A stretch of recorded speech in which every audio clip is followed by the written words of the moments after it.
ஒரு வாரத்துக்கு முன்னாடி கட்சி ஆரம்பிச்சுட்டு ஒரு வருஷத்தில் முதலமைச்சர் ஆகணுங்கிறாங்க. என்னய்யா அம்மா, இன்னைக்கு நான் சொல்கிறேன், கல்யாணம் முடிஞ்சு யாராவது ஒரு அம்மா ஒரு மாதத்தில் புள்ள பெற்ற மாதிரி எங்கேயாவது கேட்டிருக்கீங்களா?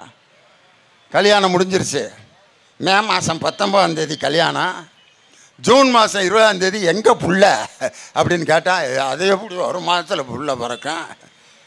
அதெல்லாம் புள்ள பிறந்து ஒரு மாதம் ஆகி 2 மாதம் ஆகி கொஞ்சம் கொஞ்சமாக வளர்ந்து 6ஆவது மாதம் 7ஆவது மாதம் வளகாப்பு நடத்தி டாக்டர்கிட்ட செக்கப் பண்ணி அதுக்கப்புறம் பிள்ளை என்ன பொசிஷனில் இருக்குன்னு பார்த்து சிசரியனா நார்மல் டெலிவரியா அப்படின்னு 10 மாதம் கழித்து தான் புள்ள பெறணுமே ஒழிய, கல்யாணம் முடிஞ்சு ஒரு மாதத்தில் புள்ள பெற்றா அதுக்கு பேர் குறப்பிரசவம். அது வேற. 1ஆம் கிளாஸ் படித்தோன்னா யாராவது டாக்டருக்கு படிக்க முடியுமா? டாக்டர் வேலை பார்க்க முடியுமா?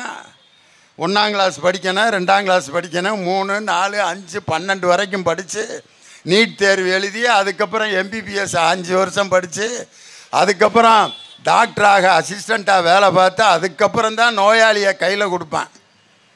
ஒரு டாக்டர் ஆகிறதுக்கே இத்தனை வருஷம் ஆக வேண்டியிருக்கே. தமிழ்நாட்டினுடைய முதலமைச்சர் நாற்காலியில் என்ன மியூசிக்கல் சேராக ஓடி போய் நவக்குன்னு உட்கார்றதுக்கு? ஒரு பொண்ணை காதல் பண்ணுறது கூட உடனே அந்த பொண்ணு சரின்றுச்சுன்னா நமக்கு அந்த பொண்ணு மேலே ஏதாவது மரியாதை வருமா ஐயா? ஒரு பஸ் ஸ்டாப்பில் நிற்கிறாங்க, சினிமாவில் காட்டுவாங்க, பார்த்துருக்கீங்களா? ஒரு பஸ் ஸ்டாப்பில் ஒரு பொண்ணு நிற்கும், ஒரு பையன் வந்து நிற்பான். அந்த பொண்ணுக்கிட்ட இருக்க கர்ச்சீப்பு கீழே விழுகும். உடனே இவர் எடுத்து கொடுப்பாரு, எக்ஸ்கியூஸ் மீ, கர்ச்சீப். உடனே அந்த பிள்ளை தேங்க்யூ அப்படின்ட்டு வாங்குறப்ப 2 பேர்த்தோட விரலும் டச் ஆகும். அதுக்கு ஒரு மியூசிக் போடுவான் சினிமாவில். அப்படின்னா 2 பேரும் டூயட் பாடுவாங்க. ஒரு 3 மணி நேரத்தில் கல்யாணம் முடிஞ்சிடும். சினிமாவில் வேணால் 3 மணி நேரத்தில் கல்யாணம் முடியும். இன்றைக்கி ஒரு பொண்ணை பார்த்து ஒருத்தன் லவ் பண்ணுறேன்னு சொல்லி அந்த பொண்ணை வந்து பாப்பா ஐ லவ் யூ அப்படின்னா செருப்பு பிஞ்சிடும் அப்படிங்க, பிஞ்சா தச்சுக்கிறலாம் அப்படிமா. இது மாதிரி சண்டை போட்டு அவங்க அண்ணன்ட்ட சொல்லி அவங்க அண்ணன் தகராறு பண்ணி பிரச்சனை ஆகி போலீஸ் ஸ்டேஷன் வரைக்கும் போய் அதுக்கப்புறம் அந்த கல்யாணம் முடிஞ்சால் தான் அதுக்கு பேர் சந்தோஷமாக இருக்கும். ஒரு பொண்ணை போய் நான் உன்னை லவ் பண்ணுறேன், கல்யாணம் பண்ணிக்கவா? அப்படியா, ரொம்ப சந்தோஷம், சாயங்காலமே கல்யாணம் வச்சுக்கலாமா அப்படின்னுச்சுன்னா ஐயோ இது வேறு ஐட்டமாக இருக்கும் போல இருக்கேன்ட்டு. காலையில் லவ் பண்ணி சாயங்காலம் கல்யாணம் வச்சாக்கா அந்த பொண்ணை யாராவது மதிப்போமா? ஒரு விஷயத்தை யார் கஷ்டப்பட்டு அடைகிறானோ அவன்தான் அந்த விஷயத்தை மகிழ்ச்சியாக அனுபவிக்க முடியும். திராவிட முன்னேற்ற கழகம் 75 ஆண்டு காலம் எத்தனை பொதுக்கூட்டங்கள் நடத்தியிருக்கோம், எவ்வளவு போராட்டங்கள் நடத்தியிருக்கோம், எவ்வளவு தலைவர்கள் சிறைக்கு போயிருப்பாங்க, எவ்வளவு அடி வாங்கியிருப்பாங்க, வாங்கியிருப்பாங்க. ஒரு இயக்கத்தை, அரசியல் இயக்கத்தை கட்டுவது என்பது சாதாரண விஷயம் இல்லை. திடீர்னு வந்துட்டு உடனே நான் முதலமைச்சர், ஐயோ ஐயோ. என் தம்பி உதயநிதி ஸ்டாலின் ஏதோ பிறந்தோன்னே அரசகுமாரர் பிறந்து விட்டார், அடுத்த முதலமைச்சர் தமிழ்நாட்டுக்கு விருதான்னு பிறந்தோன்னே அவரை முதலமைச்சர்னு யாராவது கொண்டாடினாங்களா? துணை முதலமைச்சர்னு கொண்டாடினாங்களா? அவர் பிறந்தோன்ன முதல்ல போய் யார் தன் தாத்தாவை எங்கே பார்த்தார்னா சிறைச்சாலையில் தான். பிறந்த குழந்தை தன் தாத்தாவை சிறைச்சாலையில் சந்திச்சிச்சா. அன்னைக்கே போராட்ட களத்தில் பிறந்தவுடன் சிறைச்சாலையில் போய் தன் தாத்தாவை பார்த்த என் அருமை சகோதரர் உதயநிதி தான் இன்னைக்கு தமிழ்நாட்டினுடைய துணை முதலமைச்சர். அவருடைய செயல்பாட்டை பார்த்துட்டு முரசொலி பத்திரிகையினுடைய நிர்வாக இயக்குனர் ஆக்குறாங்க. உடனே முரசொலி பத்திரிகையினுடைய பவள விழாவை கலைவாணர் அரங்கத்தில் மிக சிறப்பாக அகில இந்திய பத்திரிகையாளர்களையெல்லாம் கூப்பிட்டு வச்சு சிறப்பாக நடத்தினார். அதை பார்த்துட்டு இளைஞரணி செயலாளராக பொறுப்பு கொடுத்தாங்க. அந்த பொறுப்பை எப்படி செஞ்சார்? காரணம், இளைஞர்களை இன்னைக்கு ஒரு இடத்துக்கு கூப்பிட்டு வர்றது சாதாரண விஷயம் இல்லை. சின்ன பையனாக இருக்கிற வரைக்கும் அவங்க அப்பா பேச்செல்லாம் கேட்பேன். ஒரு 5 வயசு 10 வயசு பையல ஒரு அவங்க அப்பா, டேய் இவாடா அப்பா படிக்கணும், படிக்கிறப்பா, ரைட் அப்பா உட்கார்றப்பா, பயப்படுவான். எத்தனை வயசு வரைக்கும்? ஒரு 15 16 வயசு. +2 வந்துடுவான், லேசாக மீசை வளரும். அப்போ குரல் மாறும், பார்த்துருக்கீங்களா? பயலுக்கு அப்பா அப்படின்னு கூப்பிட்டு இருந்தவன் அப்பா அப்படிமா. அதுதான் அந்த பயலுக்கு அபாய அறிவிப்பு. அவங்க அப்பனுக்கு, மகன் ஒரு லெவலுக்கு மாறுறான், இனிமே நீ அடக்கி வாசிக்கணும்டான்னு. இது தெரியாமல் சில அப்பனுக்கு டே வாடா அப்படிமா, அதான் வர்றோம்ல பெண்ண அப்படிமா. டே நான் அப்பாடா, அதுக்கு என்ன செய்ய சொல்கிற? எங்கள் அம்மா சொன்னிச்சு நீ தான் அப்பான்னு. டே என்ன இப்படி பேசுகிற? அப்பாட்ட வாயில் தானே பேசுகிறேன் அப்படிமா. பஸ்ஸில் எல்லாம் சீட்டில் உட்காந்து போவான். இளைஞர்கள் பார்த்தீங்கன்னா படியில் தொங்கி ஒரு காலை அப்படியே ரோட்டில் உரசிக்கிட்டு ஏய் அப்படிமா. உள்ளே இருக்க ஒரு பெரியவர், தம்பி படியில் தொங்காதீங்கப்பா, உள்ளே வந்து உட்காருங்கப்பாம்பார். பெருசு நீயும் தொங்குறியா வா அப்படிமா. அந்த வயசு அப்படி தான் இருக்கும். அந்த வயதில் இருப்பவர்களை ஒவ்வொரு மாவட்டத்திலையும் போய் சந்தித்து பாசறை கூட்டங்களை நடத்தி அந்த இளைஞர்களை கொள்கை வழியிலே திசை திருப்பி அந்த இளைஞரணி மாநாட்டை சேலத்திலே கிட்டத்தட்ட 5 லட்சம் இளைஞர்களை ஒரே இடத்திலே ஒருங்கிணைக்க வைத்து மாநாட்டை நடத்தி அந்த இளைஞரணி செயலாளருங்கிற பொறுப்பை வெற்றிகரமாக நடத்தி காட்டியவர் என்னுடைய தம்பி உதயநிதி ஸ்டாலின். அதுக்கப்புறம் அப்போ 2019 தேர்தலில் பிரச்சாரத்தில் 234 தொகுதியிலையும் பிரச்சாரம் பண்ணுறார். அப்போ கூட பத்திரிகை நிருபர்கள் கேட்குறாங்க நீங்கள் அரசியலுக்கு வருவீங்களா? அப்போ கூட என்ன சொல்கிறாருன்னா, நான் தேர்தலில் நின்று மக்களால் தேர்ந்தெடுக்கப்பட்டு அரசியலுக்கு வருவேன்னு சொன்னாரே ஒழிய இப்போயே எங்கள் அப்பாட்ட கூப்பிட்டு நான் அரசியலுக்கு வரப்போகிறேன்னு சொல்லலை. மக்களை சந்தித்து மக்கள் என்னை தேர்ந்தெடுத்தால் அரசியலுக்கு வருவேன்னு சொன்னார். அதுக்கப்புறம் அவருக்கு வந்து சேப்பாக்கம் திருவல்லிக்கேணியினுடைய சட்டப்பேரவை தேர்தலில் போட்டியிட வச்சாங்க. அவர் வாரிசு அரசியல் செய்கிறார், தன்னுடைய மகனுக்கு சீட்டு கொடுத்துருக்காருன்னு சொல்லியிருந்தா அன்னைக்கே மக்கள் அவரை நிராகரித்திருப்பார்கள். உதயநிதி ஸ்டாலினை முதலில் ஏற்றுக்கொண்டது மக்கள். எங்கள் கட்சி ஏற்றுக்குச்சு, மக்கள் ஏற்றுக்கிட்டாங்க. மற்றவன் தான் இன்னைக்கு ஏற்றுக்க மாட்டாங்கிறான். யார் ஏற்றுக்கொண்டாலும் ஏற்றுக்கொள்ளாவிட்டாலும் அவருடைய செயல்பாட்டை பார்த்து இன்று மக்கள் இப்படிப்பட்ட ஒரு தம்பி இந்த நாட்டுக்கு தலைமையேற்க வர வேண்டும் என்று முடிவு செய்திருக்கிறார். ராத்திரி 2:30 மணிக்கு பள்ளிக்கரணையில் போய் அந்த வெள்ளத்தை போய் பார்வையிடுறாருயா. காலையில் 2:30 மணி. அந்த 2:30 மணிக்கு அவரை வந்து ஃபோட்டோ எடுக்க வர்றாங்க டிவியில். அப்போ வந்து வேணாங்கிறாரு. எல்லாரும் இதை வந்து ஒரு பெரிய நியூஸ் ஆக்குவாங்க, வேணாம் நான் மக்களை பார்க்கத்தான் வந்தேன் அப்படின்னு சொல்லி மக்களை களத்திலே அவர்களுடைய பிரச்சனைகளை நேருக்கு நேர் சந்தித்த உதயநிதி ஸ்டாலினுக்கு தான் இன்னைக்கு பிறந்த நாள். அவர் விளையாட்டுத்துறை அமைச்சர். விளையாட்டுங்கிறது சாதாரண விஷயம் இல்லை. ஒரு விளையாட்டு வீரன் தான் எல்லா விஷயத்தையும் விளையாட்டுக்காக தியாகம் பண்ணுவான். சச்சின் டெண்டுல்கர்னு ஒரு கிரிக்கெட் பிளேயரு, அவரை ஃபாதர் ஆஃப் கிரிக்கெட்னு ஏன் சொல்கிறாங்க? அவர் வந்து கேப்டனாக இருந்தார் இந்தியாவுக்கு. அவர் கேப்டன் ஆன பிறகு அவருக்கு கீழே விளையாண்டவங்க தான் விராட் கோலி, அவருக்கு கீழே விளையாண்டவங்க தான் மகேந்திர சிங் தோனி, அவருக்கு கீழே விளையாண்டவங்க தான் ராகுல் டிராவிடு. இந்த ராகுல் டிராவிடு கேப்டன் ஆன பிறகும் ராகுல் டிராவிடை தலைவராக ஏற்றுக்கொண்டு சச்சின் டெண்டுல்கர் அணியில் விளையாண்டார். மகேந்திர சிங் தோனியை கேப்டனாக ஏற்றுக்கிட்டு சச்சின் டெண்டுல்கர் அணியில் விளையாண்டார். அப்போ அவர் சொன்னார், நான் கேப்டனாக இருக்கும்போது எப்படி விளையாடினேனோ அதே மாதிரி தான் இவர்களை நான் தலைவராக ஏற்றுக்கொண்டு அவர்களுடைய ஆணைக்கு நான் கட்டுப்படுவேன் சொல்லி அந்த விளையாட்டை விளையாண்டதுனால தான் சச்சின் டெண்டுல்கரை ஃபாதர் ஆஃப் தி கிரிக்கெட் அப்படின்னு ஏன் சொல்கிறோம்னா, தனக்கு கீழே விளையாண்டவங்களை உயர்த்தி பார்த்து அவர்களுடைய திறமையை ரசித்த ஒரு பிளேயர் யார்? சச்சின் டெண்டுல்கர். அது மாதிரி ஒரு திறமையான ஒருவரை இன்னைக்கு தமிழ்நாட்டினுடைய துணை முதலமைச்சராக இன்னைக்கு தேர்ந்தெடுத்திருக்கான். இன்னைக்கு விளையாட்டுங்கிறது சாதாரண விஷயம் இல்லை. விளையாட்டு வீரன் ஒருத்தன் பார்த்தீங்கன்னா அவனுக்கு வந்து எந்த விதமான தவறான சிந்தனைகள்லாம் வராது. அதனால தான் இந்த விளையாட்டுத்துறை அமைச்சராக இருந்தபோது அகில உலக ஒலிம்பிக் செஸ் போட்டியை நடத்தினார். கேலோ இந்தியா போட்டியை மாண்புமிகு பாரத பிரதமர் ஐயா நரேந்திர மோடி அவர்களை அழைத்து அதை தொடங்கி வைக்க வச்சார். ஃபார்முலா 4 கார் பந்தயத்தை நடத்தி காமிச்சார். இன்னைக்கு பார்த்தீங்க அப்படின்னு சொன்னால் கமிலான்னு ஒரு பொண்ணு அவருடைய நிதி உதவியை பெற்று அகில உலக கேரம் போர்டு விளையாட்டில் 5 தங்கப்பதக்கங்களை ஒரு பெண் பிள்ளை வாங்கிட்டு வந்து அந்த பெண்ணுக்கு மிகப்பெரிய அங்கீகாரத்தை ஏற்படுத்தி கொடுத்தார். அதே மாதிரி அவருடைய தொகுதியில் சேப்பாக்கம் திருவல்லிக்கேணி தொகுதியில் மீனவ சமுதாயத்தை சேர்ந்த தர்ஷினிங்கிற ஒரு பொண்ணு, அந்த பொண்ணு சொல்லுது, நான் +2 படிக்கும்போது எங்கள் அம்மா படிப்பை பாதியில் நிறுத்திடு, பணம் கட்ட முடியலன்னு சொன்னாங்க.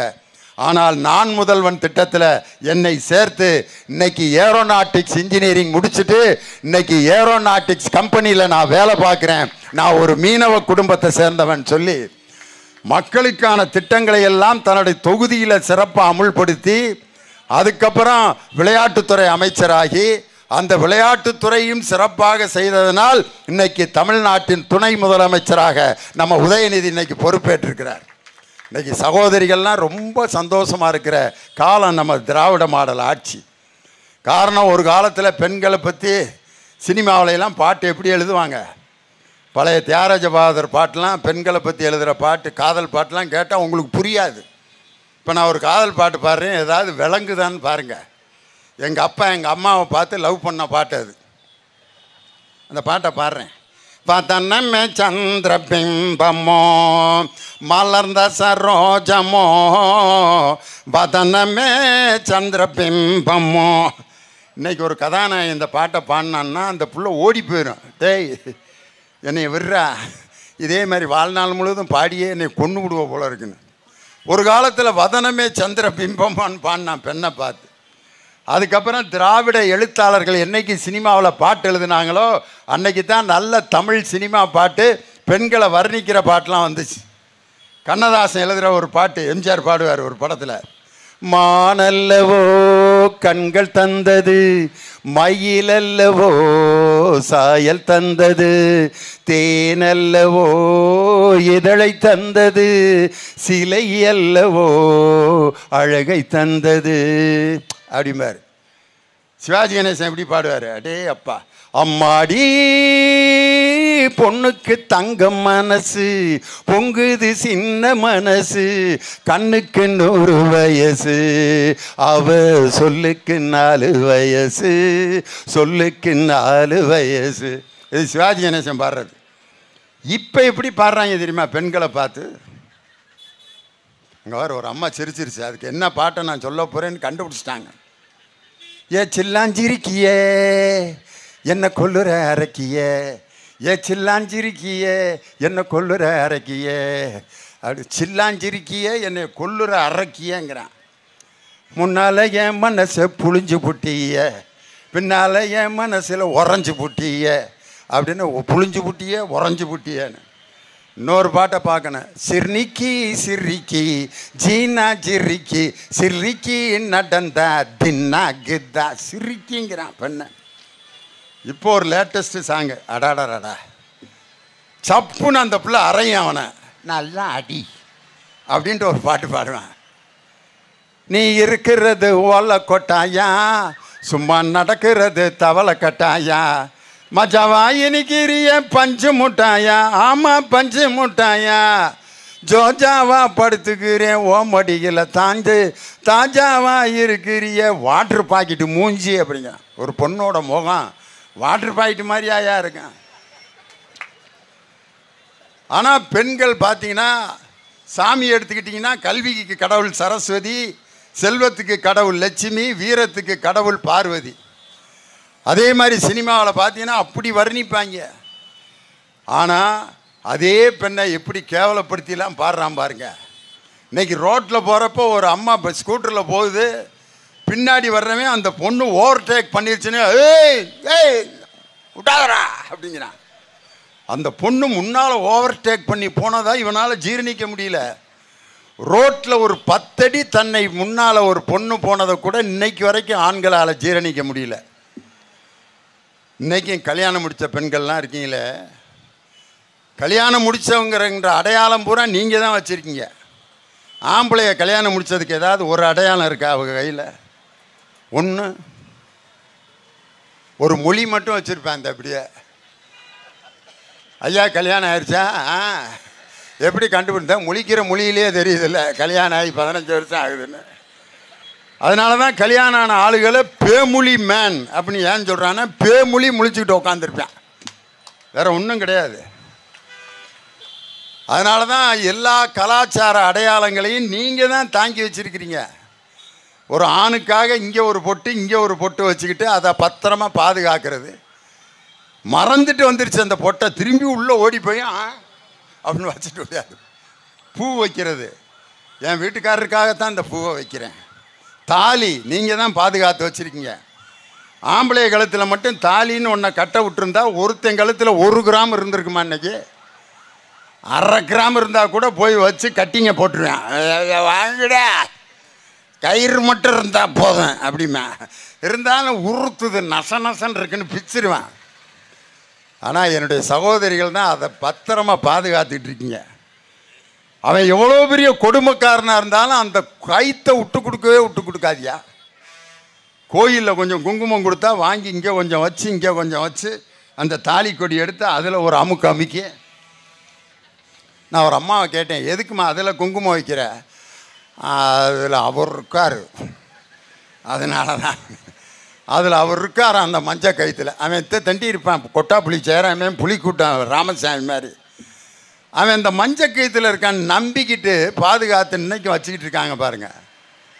ஆனால் தந்தை பெரியார் தான் சொன்னார், ஒரு பெண்ணுக்கு இது மாதிரி பாதுகாப்பெல்லாம் நிரந்தரமான பாதுகாப்பு இல்லை.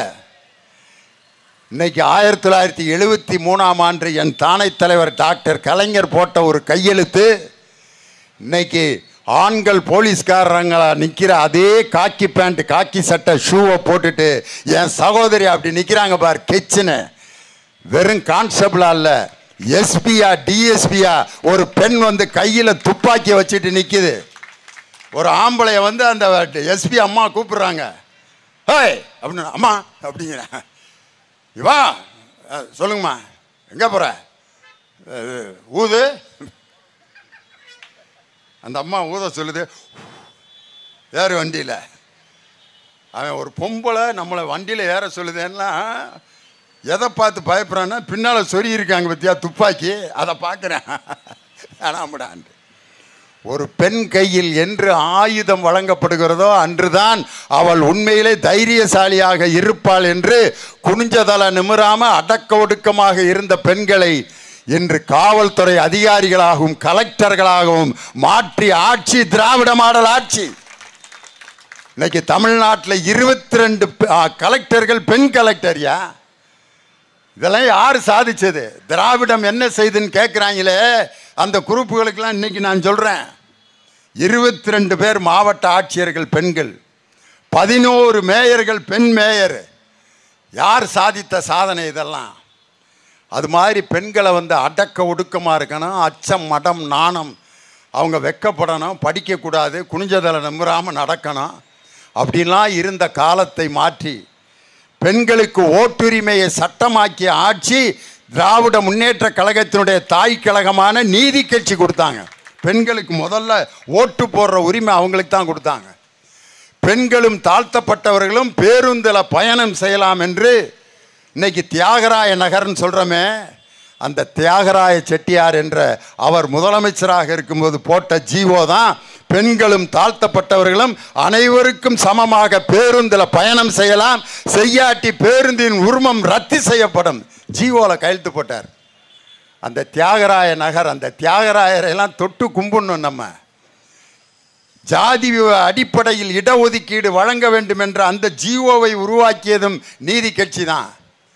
தனியார் இந்து கோயில்களை ஆக்கிரமித்து அதில் வரக்கூடிய உண்டியலையெல்லாம் அவன் சம்சாரம், அவன் சாயுதப்பன், அவன் பிள்ளைகளுக்கெல்லாம் எழுதி வச்சுக்கிட்டு சாமியை வைத்து கொள்ளையடித்து கொண்டிருந்தார்கள். இதை பார்த்து அந்த கோயில்களை அரசு உடைமையாக்கி இந்து சமய அறநிலையத்துறையை உண்டாக்கியது நீதி கட்சி. இன்னைக்கு அந்த இந்து சமய அறநிலையத்துறை எப்படி செயல்பட்டு இருக்கு நம்ம திராவிட மாடல் ஆட்சியில்? வருகிற 13ஆம் தேதி பெரிய கார்த்திகை நடக்க போது அதுக்குரிய ஏற்பாடுகள் அனைத்தையும் நமது இந்து சமய அறநிலைத்துறை அமைச்சரும் மாண்புமிகு பொதுப்பணித்துறை அமைச்சர் அருமை அண்ணன் ஏவா வேலு அவர்களும் அந்த பாறை சரிந்த அந்த விபத்தில் மக்கள் வரமாட்டார்கள் என்ற பயத்தை நீக்கி சட்டமன்றத்தில் எங்கள் இந்து சமய அறநிலைத்துறை அமைச்சர் சொல்றாரு, 13ஆம் தேதி கார்த்திகை தீபம் வெற்றிகரமாக நடக்கும், எந்த பாதுகாப்பு பிரச்சனையை பற்றி யாரும் கவலைப்பட வேண்டாம். இதுதான் திராவிட மாடல் ஆட்சி. இன்றைக்கி ஐயப்பன் கோயிலுக்கு பாத யாத்திரை போகிறதுக்கு நிறைய பேர் மாலை போட்ட ஆள்லாம் நிற்கிறீங்க. அவங்களெல்லாம் பார்த்து உண்மையிலே சந்தோஷப்படுறேன். ஒரு 40 நாள் நிம்மதியாக இருக்காங்க. வீட்டில் எம்புட்டு மரியாதைங்கிறீங்க.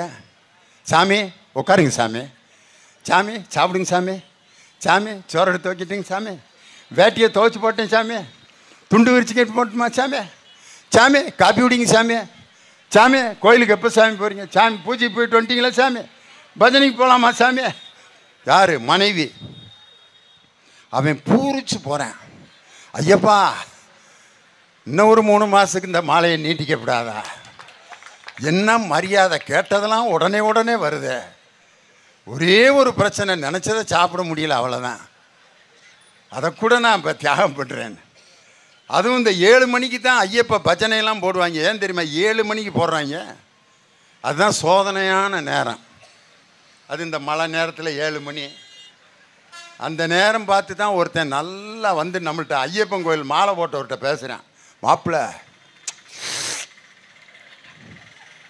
ஒரு கட்டிங் அடிச்சுட்டுறா, மட்டன் சுக்காவை. டேய் மாலை போட்டிருக்கேன்டா, இருந்தாலும் சொல்கிறேன் மாப்பிள்ள, கலத்திட்டு நீ சாப்பிடலாம்ல, விட்றா. டே அவனுக்கு வந்து யோசிக்கிறான், இன்னும் ஒரு 10 நாள் கழிச்சு கூட போட்டிருக்கலாம் போல இருக்குன்னு உடனே போய் பஜனையில் ஓடி வா ஐயப்பா, ஓடி வா சாமி, சாமி என்னைய வந்து சோதிக்கிறாங்க அப்படின்னு. அந்த ஐயப்பன் கோயிலுக்கு மாலை போட்ட சாமிகளை திண்டிவனத்தில் ஆரியாஸ் ஹோட்டலில் என் பக்கத்தில் உட்காந்து சாப்பிட்டாங்க. எல்லாம் கருப்பு வேட்டி கருப்பு சட்டை போட்டிருக்காங்க. என் கூட நின்று ஃபோட்டோ எடுத்துகிட்டு அதில் ஒரு ஐயப்ப சாமி சொல்கிறாரு, ஐயா இந்த கருப்பு வேட்டி கருப்பு சட்டை நாங்கள் ஐயப்பனுக்காக போட்டிருக்கோம். அதை விட நாங்கள் இன்றைக்கி எது ரொம்ப சந்தோஷம்னா, நாங்கள் விரதம் இருந்து பாத யாத்திரை போகிறது ஒரு ஐயப்பனுக்காக நாங்கள் செய்கிற கடமை. ஆனால் ஆரியாஸுங்கிறது ஐயருக நடத்துகிற ஹோட்டலு, அந்த ஹோட்டலில் எல்லா ஜாதிக்காரங்களோடையும் நாங்கள் சமமாக உட்காந்து சாப்பிட்றோம் பாருங்க. இந்த கருப்பு சட்டை போட்ட தந்தை பெரியார் தான் எங்களுக்கு இந்த சமத்துவத்தை உண்டாக்குனாரு. அதனால நாங்கள் சூரசம்ஹாரத்துக்கு போனாலும் சூரியனுக்கு தாயா ஓட்டு போடுவோன்றான். சூரசம்ஹாரத்துக்கு போனாலும் நாங்கள் சூரியனுக்கு தான் ஓட்டு போடுவோன்னா. டே ஐயா மனுஷன்டா நீண்டு. அதுக்கப்புறம் ஒரு பஞ்ச் டைலாக் சொன்னான் பார். ஆஹா, கடவுள் நம்பிக்கையை, ஐயப்பன் என்பது எங்களுடைய நம்பிக்கை, ஆனால் திராவிடம் என்பது எங்களுடைய வாழ்க்கைன்னா. ஐயப்பனும் முருகனும் எங்களுடைய நம்பிக்கை, ஆனால் திராவிடம் எங்களுடைய வாழ்க்கைன்னா. இதுதாயா திராவிட மாடல் செய்த சாதனை. இன்னைக்கு அம்பேத்கருடைய புத்தகத்தை வெளியீட்டு விழான்னு ஒன்று நடத்தி அம்பேத்கரை அவமானப்படுத்தி கேவலப்படுத்திட்டாங்க. அதில் அம்பேத்கர் ரத்த கண்ணீர் வடிச்சிட்டு நிற்கிறாரு அந்த கூட்டத்தில். ஏன்டா டே, ஏன்டா என்னைய பற்றி பேசுங்கடா, ஏன் புத்தகத்தை வெளியிட்டுட்டு வேற என்னென்னத்தையோ பேசிகிட்டு இருக்கீங்களேன்ட்டு. அம்பேத்கருடைய பேரன் மொழி தெரியாமல் இப்படியே பார்க்குறாரு. எதுக்குடா விசில் அடிக்கிறாங்க, ஏன்டா கத்துறாங்க அப்படின்னு இப்படியே பார்க்குறாரு. அதை விட பரிதாமல் உட்காந்துருந்தவர் யார் தெரியுமா? என்னுடைய இனிய நண்பர் முன்னாள் நீதியரசர் சந்துரு தான். தெரியாமல் வந்து இங்கே உட்காந்துட்டோம்டான்ட்டு. அந்த நீதியரசர் எப்படிப்பட்ட நீதிபதி தெரியுமா? அவர் சொன்ன ஒரு நீதிபதியை தீர்ப்பு இன்னைக்கு நான் சொல்கிறேன் உங்களுக்கு. மதுரையில் வந்து ஜாதி ரீதியாக சுடுகாடு, செட்டியார்களுக்கு ஒரு சுடுகாடு, நாடார்களுக்கு ஒரு சுடுகாடு, இன்னொரு ஜாதிக்கு ஒரு சுடுகாடு, இந்த பக்கம் தாழ்த்தப்பட்ட என்று சொல்லப்பட்டவர்களுக்கு தனி சுடுகாடு. அதுக்கு கேஸ் வருது. எங்கள் ஜாதியினுடைய சுடுகாட்டை இவங்க வந்து ஆக்கிரமிச்சிட்டான்ட்டு. ஏண்டா செத்த பிறகு மாடா ஜாதி? செத்த பிறகு ஒரு மனுஷன்ட்ட என்னடா ஜாதி இருக்குது? ஒருத்தன் மண்டை ஓடு 3 மண்டை ஓட வச்சுட்டு இது என்ன ஜாதின்னு காட்டுறான்னா, மண்டை ஓட்டில் எப்படிங்க ஜாதி தெரியும்? அது மாதிரி தான்டா டே. மண்டை ஓடு எப்படி எல்லாத்துக்கும் ஒன்றோ அதே மாதிரி பிறந்தது எல்லாரும் ஒரு இடத்துல தான்டா, நம்மளா உருவாக்கிட்டே தான்டா ஜாதின்ட்டு. அப்போ நீதிபதி கேட்குறாரு அந்த வழக்கறிஞரை, நம்ம சந்துரு சார். அந்த நீதிபதி பெரிய விபூதி இப்படி போட்டிருக்காரு. அந்த வழக்கறிஞரை பார்த்து நம்ம நீதியரசர் கேட்குறாரு, நீங்கள் நெத்தியில் என்ன போட்டிருக்கீங்க? விபூதி. விபூதிக்கு இன்னொரு பேர் என்ன? சாம்பல். ஏன் சாம்பலை நெத்தியில் போடுறீங்கன்னு கேட்டதுக்கு அந்த வழக்கறிஞர் சொல்லியிருக்காரு, மனுஷன் செத்த பிறகு எரிஞ்சு சாம்பலாக தான் போகிறான். அந்த சாம்பலை நம்ம நெத்தியில் பூசிட்டோம்னா என்றைக்கு இருந்தாலும் நம்ம சாகத்தான் போகிறோம். அதனால் மக்களுக்கு நல்லது செய்யணும்னு தான் எங்கள் இந்துக்களில் அந்த விபூதியை பூசுகிறோம்னு சொல்லியிருக்கார் அந்த வக்கீல். அப்போ செத்த பிறகு எல்லாரும் சாம்பலாக தானங்க போகிறீங்க. சாம்பலில் என்னையா செட்டியார் சாம்பல், நாடார் சாம்பல், வன்னியர் சாம்பல், தேவர் சாம்பல், எஸ்சி சாம்பல் இருக்கான்னு கேட்டோன்னே அந்த வக்கீல் இப்படியே பார்த்துட்டு, ஐயா அந்த கேஸில் நான் நாளைக்கு வச்சுக்கலாம் விவாதத்தைன்னு சொல்லி அந்த ஜாதி சுடுகாடு தேவையில்லை என்று தீர்ப்பளித்த நீதியரசர் தான் நம்ம நீதிபதி சந்துரு. அவருடைய தீர்ப்பை வச்சு எடுக்கப்பட்ட படம் தான் ஜெய் பீம், சூர்யா நடித்த அந்த ஜெய் பீம்ங்கிற படம். அப்படிப்பட்ட நீதியரசரை கொண்டு போய் உட்கார வச்சு அந்த இடத்துல அம்பேத்கரை பற்றி பேசாமல் வேற ஒருத்தர் பேசுகிறாரு. ஐயா அரசியல் அறவேக்காடு, மன்னராட்சியை ஒழிப்போம். என்னென்னா மன்னராட்சியாக நடந்துக்கிட்டு இருக்கு. ஒரு சாதாரண கவுன்சிலர் கூட ஓட்டு போட்டு தேர்ந்தெடுத்துக்கிட்டு இருக்கான் அன்னைக்கு. நான் ஒரு குரூப்பை பார்த்தேன், ஒருத்தன் உட்காந்து அழுதுகிட்டு இருக்கேன் சாயந்தரம் ஒரு 6:30. இல்லைன்னு ஏன்டா இல்லைன்னு ரொம்ப